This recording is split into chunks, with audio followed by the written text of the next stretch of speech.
For 12 years, I stayed silent. Not because I healed, but because no one ever listened.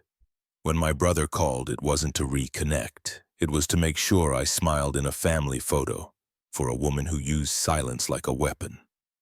That night, I found the old sketch I made when I was 16. The one they tried to erase, so I posted it and a clip of what she said when she thought no one would hear. Within hours, strangers knew more about my truth than my own blood ever did. This isn't revenge. It's my voice finally heard. Elliot Graham was 29 years old and had grown used to silence. Not the kind that brings peace, but the kind that settles into your bones like dust in an abandoned house. It was silence that raised him, shaped him, and eventually pushed him to the edge of creation. Today, Elliot was a celebrated visual artist in Sacramento known for his haunting use of light and space. Critics called his work a dance between presence and absence. He just called it survival. He lived alone in a loft filled with angular glass sculptures, scattered LED rigs, and long sheets of translucent fabric that fluttered in front of his floor-to-ceiling windows. It looked like a cross between a cathedral and a lab. Every inch of it was deliberate, controlled chaos to hold the parts of him that never found a place to land. Elliot was born into what most would call a normal family. His father, Richard Graham, was a retired aerospace engineer who still wore ironed khaki pants on weekends. His mother, Marianne, had taught third grade for over 30 years and believed in discipline through manners. Then there was Brandon, 5 years older, star athlete turned orthopedic surgeon. The golden child whose smile lit every photo on the mantle. Elliot wasn't mistreated. No fists, no screams, just erasure. At the dinner table, Brandon was asked about his day, his tests, his friends, his future. How was that presentation on cartilage regrowth? Did coach finally give you? Starting Captain Elliot sat across from them with a fork in one hand, words in the other. But no one ever asked him to speak. He learned early to chew quietly. When he was 13, Elliot's birthday came and went like a Tuesday. No cake, no candle. His mother looked at him that morning and said, "What would we celebrate, Elliot? You barely talked to anyone." He had, once, but she didn't remember. That night, while clearing dishes, Elliot stood at the sink with a white ceramic bowl in his hand. He stared at it for a long time before letting it slip. It shattered on the floor with a sound that echoed in his chest. Marianne looked over from the hallway. For a moment their eyes met, and then she turned away wordless. That was the moment Elliot understood noise wasn't enough. Invisibility was safer than rebellion. In the silence that followed, he began experimenting. Not with rebellion, but with light. He would sneak into the garage after midnight, flashlight in hand, drawing lines across the walls with makeshift stencils made from cardboard. He photographed the beams, replaying the images until they formed shapes only he could recognize, shapes that responded to him, reflected him, acknowledged him. It became his private religion. The Graham house was a 2-story craftsman in suburban Elk Grove. Elliot's room was the smallest, overlooking the side fence. He had memorized the creak of the second stair, the way the hallway light flickered when the dryer ran, the precise moment his mother's perfume faded into the hallway at night. He could predict everyone's movements, but no one ever asked about his. His parents never noticed his insomnia, or the sketchbooks that filled with human silhouettes melting into mirrors, or the way he stopped asking to be picked up from art class. Once at 15, he spent 3 hours walking home in the rain. When he arrived drenched, Marianne just said, "There are towels in the laundry room." There were towels. There was food. There was a roof. And there was silence. The only place Elliot felt alive was in dreams, though they weren't restful. He had one in particular that came back often. In it, he stood at the threshold of the living room. The lights were off, but the TV flickered gray. His mother sat on the floral couch, hands folded back rigid.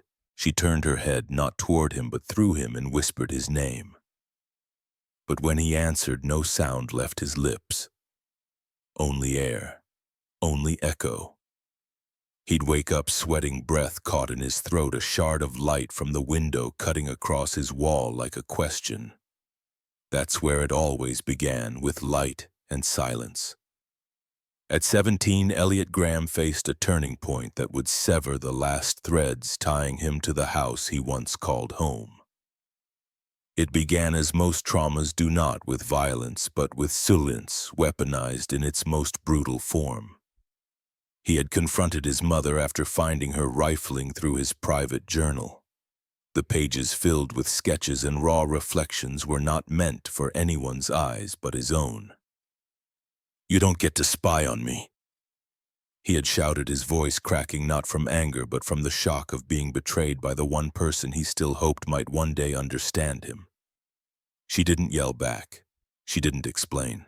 Instead, she locked him in his room. No food, no water, no access to a phone. Just the suffocating stillness of four walls and the dull hum of fluorescent light. For 48 hours, Elliot sat in the company of his sketchbook, tracing light with a dying flashlight until the batteries surrendered and darkness swallowed him whole. When the door finally creaked open, it wasn't apology or concern that greeted him. It was Brandon's voice, flat and functional. "Mom says you can come out now." Elliot didn't respond. He walked past his brother down the stairs and out the door, carrying only a worn backpack, his sketchbook, and that dim flashlight. For weeks, Elliot lived in the back seat of a hand-me-down Toyota parked behind an abandoned diner. He drew under the dashboard light and survived on day-old bread and leftover movie popcorn. He took up odd jobs at a local theater, designing promotional posters, repainting chipped murals, and occasionally sleeping behind the stage curtains when it rained. Eventually, an older man named Jerry, who ran a warehouse space for local artisans, offered him shelter. "You can crash in the storage loft, just don't light anything on fire," he said gruffly but without malice. That loft became Elliot's sanctuary. He painted on discarded panels, rearranged used light fixtures, and started experimenting with shadows and reflection. What emerged from that time was raw, strange, and hauntingly beautiful. He created light installations that turned broken mirrors into kaleidoscopic illusions, disfiguring the viewer's reflection. The effect was intentional. "We grow up thinking mirrors show us truth," Elliot once said. But what if the truth was always bent? At 19, he launched his first independent exhibition in a borrowed garage gallery. The collection was titled "Those Without Reflection." The show stunned local critics. It wasn't just art, it was confession. Spectators saw versions of themselves they didn't recognize, stretched, cracked, blurred. Many left in tears. Behind the scenes, however, Elliot was unraveling. The trauma of his youth, the forced isolation, and the internalized shame had not dissipated, they had simply adapted. Panic attacks began to stalk him like phantoms, triggered by small spaces, locked doors, or the scent of hospital disinfectant. One night he collapsed during an interview and woke up in the psychiatric wing of Mercy General. The media caught wind.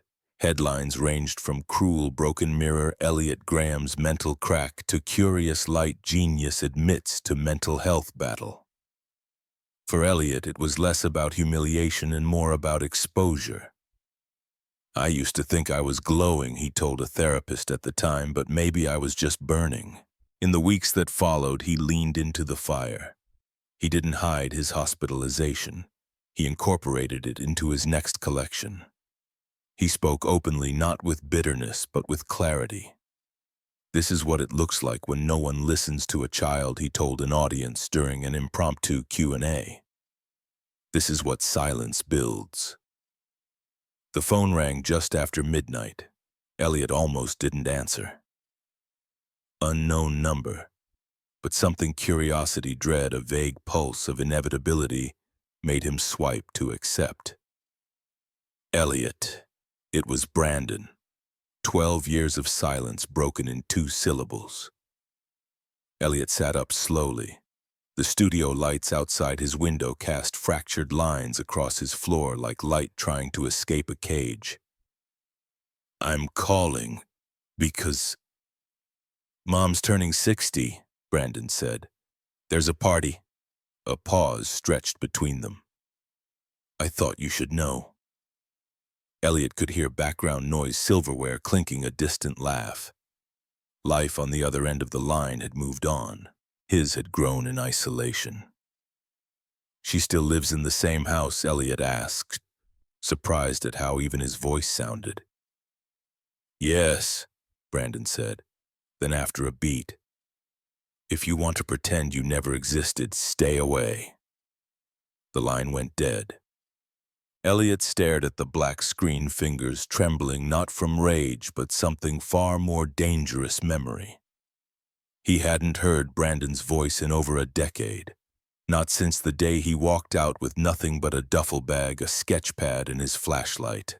No goodbyes, no chase, just silence again. Why now? He could almost see his brother's expression, that same blank politeness. Like life was a resume and Elliot had failed to fill out the achievements section. Was this an invitation or a challenge? For hours Elliot couldn't sleep. He wandered his apartment in circles, passing his own artworks, twisted shadows, distorted mirrors, fractured glass installations that shimmered when no one was looking.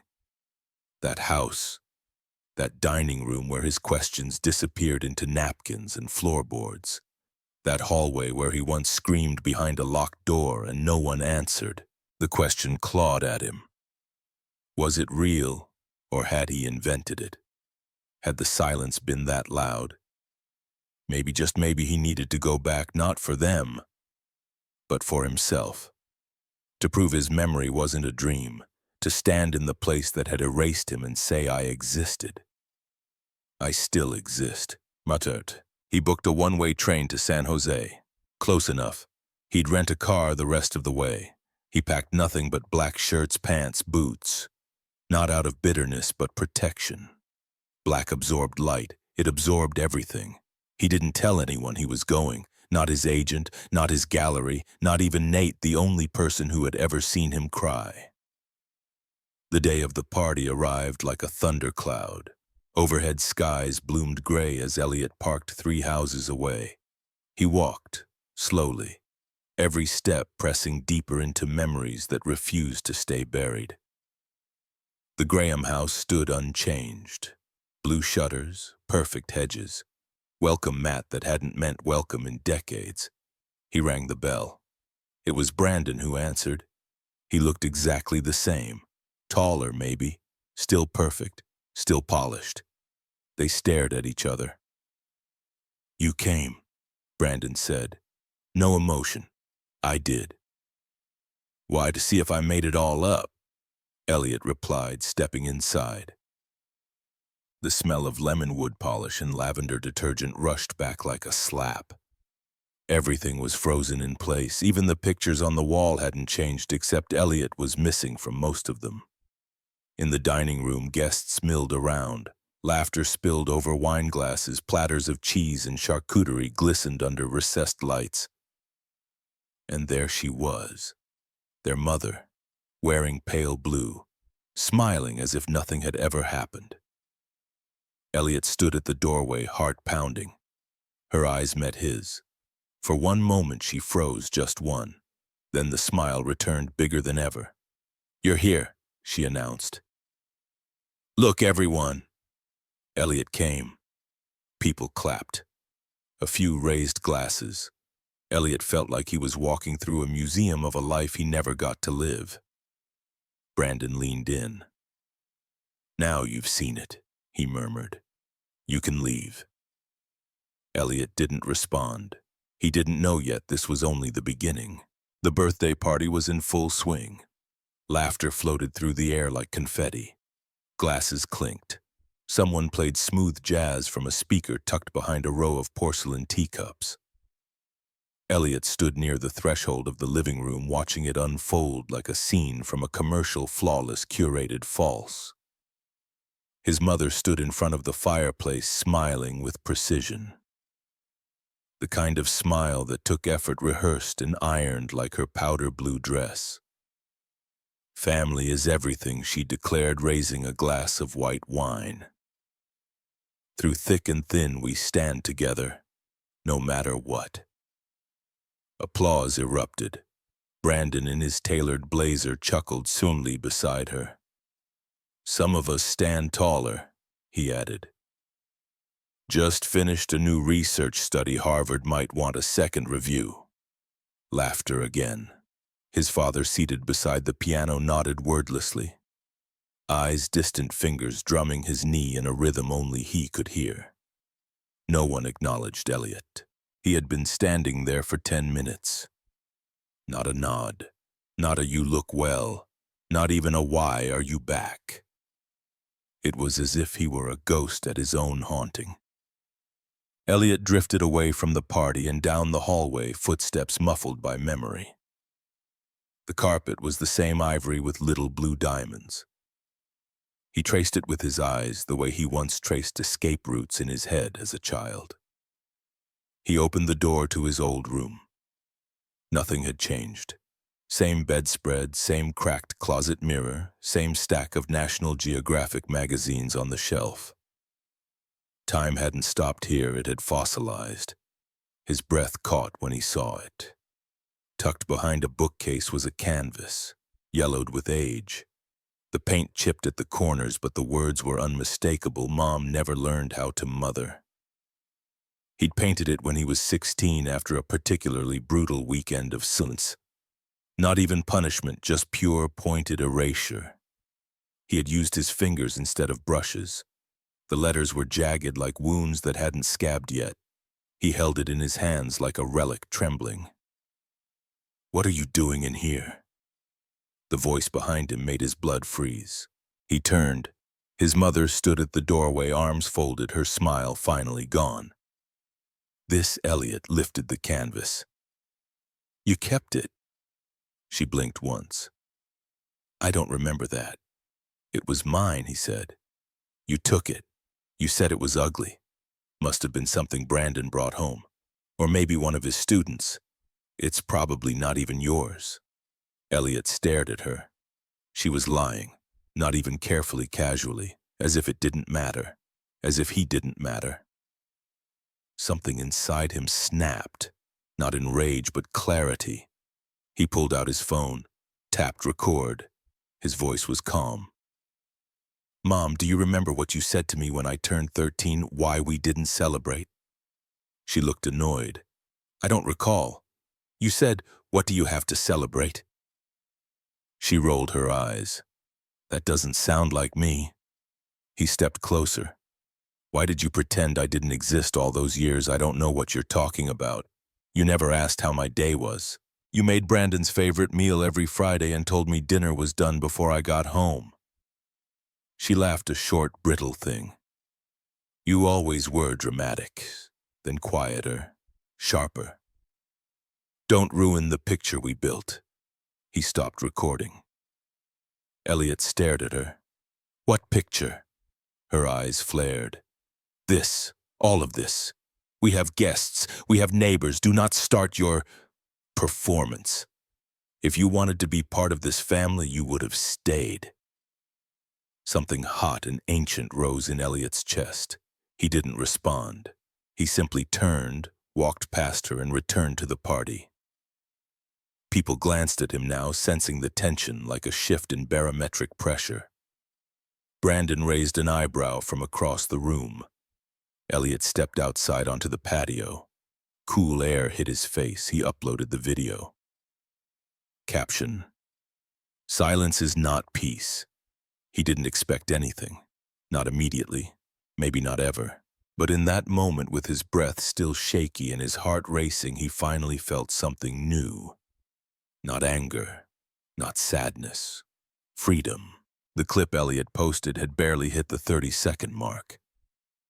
Just long enough to catch the tremble in his mother's voice, the flicker of fury in her eyes, and the words, "Don't ruin the picture we built." Within hours, it exploded. On Reddit threads under r/r narcissistic parents and r/r emotional neglect lit up with thousands of upvotes. On TikTok, @invisible children began trending alongside stitched videos of strangers crying, reacting, retelling similar stories of being silenced, forgotten, and disciplined by dismissal. The video found its way to Medium, where someone published an essay titled "Silence is the Most Elegant Form of Cruelty." Elliot watched it all unfold from the corner of a cafe, hood up, sunglasses on. His inbox swelled with unread messages. Some were hateful family friends, trolls, his uncle from Ohio.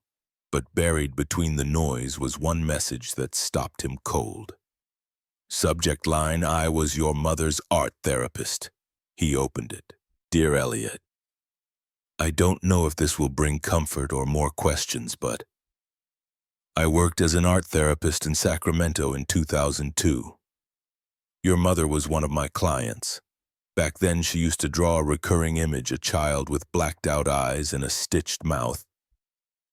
Every week, she said she didn't know why it came to her, but it was always there. Same child, same silence. I just wanted you to know. No name, no contact information, just that." Elliot stared at the screen, breath shallow. For the first time, it wasn't just his pain echoing in the void. There was someone on the other side. That night, he returned to his studio and began building. He called it the Wall of No Echo. It was a simple windowless room with walls lined in soundproof foam and panels of curved reflective material. The door, locked from the inside, only opened after 5 minutes. A single sign stood outside. Say what was never heard.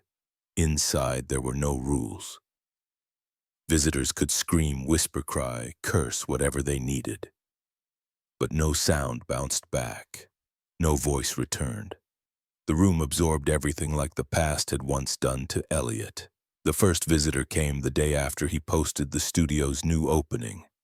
A woman in her 40s clutching a childhood photo. She entered.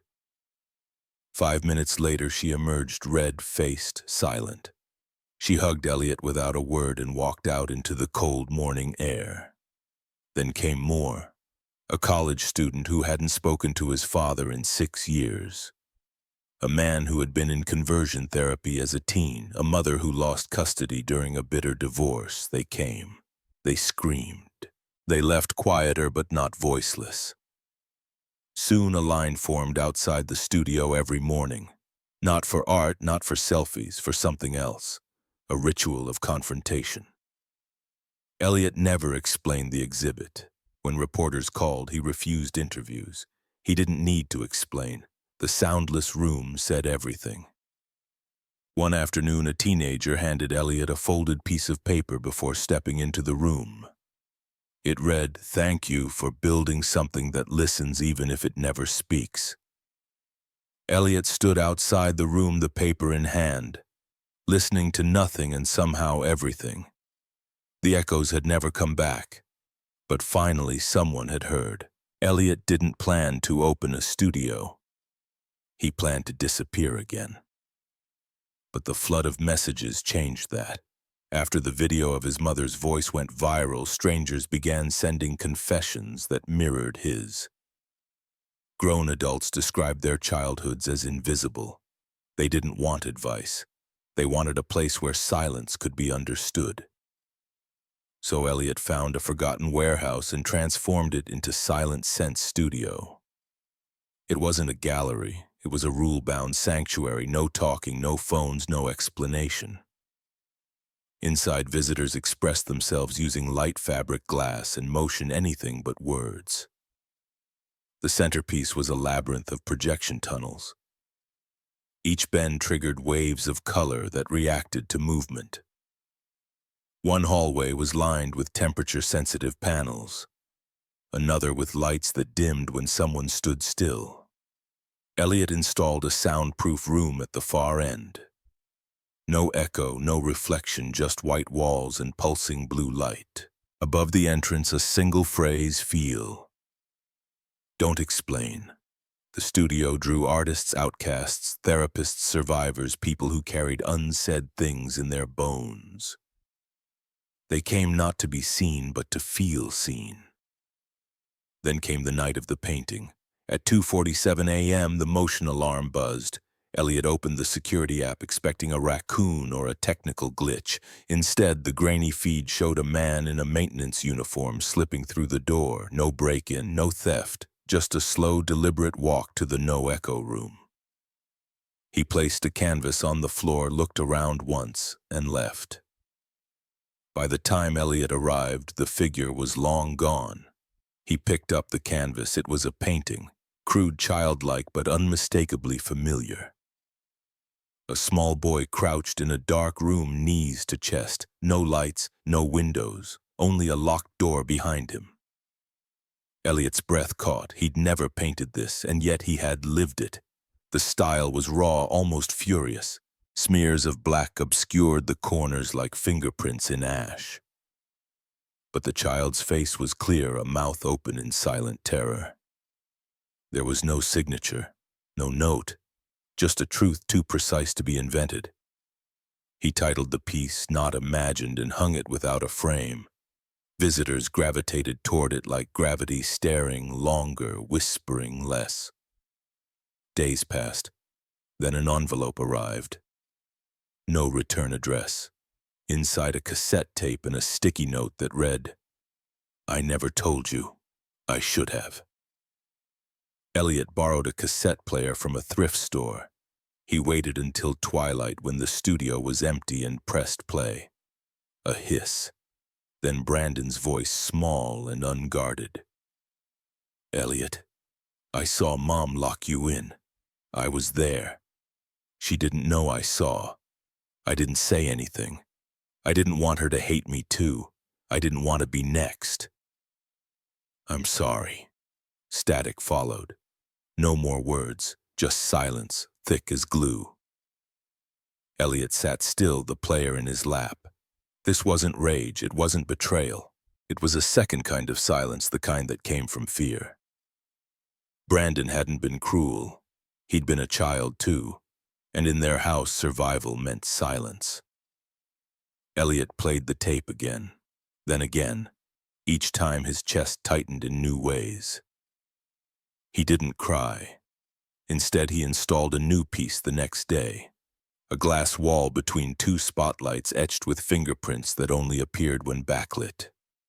In the center, a plaque to the ones who stayed quiet to survive. Visitors began leaving notes beneath it. Handwritten, folded, sometimes tear-stained. "I forgave my brother today. She saw it too. I know she did." I was silent. "I'm not anymore," Elliot read them all. Not as a victim, but as a witness. This wasn't closure, this was recognition. In the gallery of reflection and pain, he finally saw what he hadn't as a boy. He wasn't alone in the silence. He never had been. Elliot arrived at the gallery early before sunrise. The sky was pale as linen and the world felt suspended like the moment just before confession. He had heard footsteps earlier that morning. Small, hesitant, familiar. His father, Richard Graham, stood at the doorway of the studio, silent as a shadow. No words, no apology, just presence. Elliot didn't invite him in. He didn't expect conversation. Instead, he watched. Richard carried a single folded sheet of paper. He placed it gently at the center of the gallery floor among sculptures, panels of glass, and Elliot's own notes of confession installations. Then he lingered a moment as though waiting for judgment that never came. With a soft exhale, he turned and walked away. Elliot remained motionless until the door clicked shut behind him. He picked up the paper. In neat block letters, the note read, "I was outside the room. I heard you crying. I did nothing. That was my silence. No signature, no date, just the truth." Elliot felt a quiet tremor, not sorrow, not relief, but something complicated: recognition. He placed the note atop a pedestal under a spotlight. Let it become part of the exhibit not as evidence or accusation, but as an unspoken confession in a museum of silence. Then he stepped back. The gallery buzzed with hushed activity. People had started streaming in cameras off, prepared to experience the installations as intended. None noticed the paper yet. Elliot watched them, saw how some paused at the confession chamber. Their lips curved into private grief, then wiped away tears. Others traced their reflections in the not-imagined painting before entering silent sense rooms. No words, no guidance, just presence. He guided a process where silence wasn't absence but currency. By noon, someone found the note on the pedestal. A woman in her late 30s stood before it, breath unsteady. She read it, folded it carefully, and tucked it inside her coat. Then she walked slowly into chamber and spoke into the recorder. "I forgive you, Richard." Elliot listened from behind the wall. When she stepped into the soundless chamber, security footage showed her expression soften. Her shoulders relaxed. Then she left, carrying the note, a physical whisper. Later, he overheard another visitor whisper, "That note." Let him see it under the confession wall. Some began to see the gallery as living landscape, an ecosystem of wounds and echoes. Elliot remained at the center. He didn't orchestrate these reactions. He only created space, and they filled it. Mid-afternoon, a young man approached him, hands shaking. He carried the same note, the paper worn and creased. "My father left this at your studio, not signed, but everyone recognized his handwriting." Elliot nodded, pressed his lips shut. The man knelt and placed it on the bench beneath a window. The light caught it like a spotlight, and without a single word, the young man left. No applause, no closure. But something shifted. Because that anonymous confession, once isolated and personal, was now part of a network of echoes. It had become collective recognition. And Elliot, he had been standing alone in front of it, witnessing the moment it became more than memory. He didn't cry. Not yet. That evening, the gallery emptied. Lights dimmed. The note still glowed softly at the center, next to "Not Imagined," and a wall scribbled with fingerprints under colored lights. Elliot lit the final installation, a circle of overhead lights that slowly pulsed, tracing invisible waves across the gallery floor. Each beat synchronized with a recording, his father's voice reading the note, his brother's tape confession, fragments of messages left by visitors. It was called "The Pulse of Silence." It wasn't loud, but it was alive. Elliot stood at the edge of the pulse circle, sketchbook in hand. He drew again, not portraits, but glyphs, arcs, and beats, loops and lines, symbols for the quiet space between words and the threshold between silence and truth.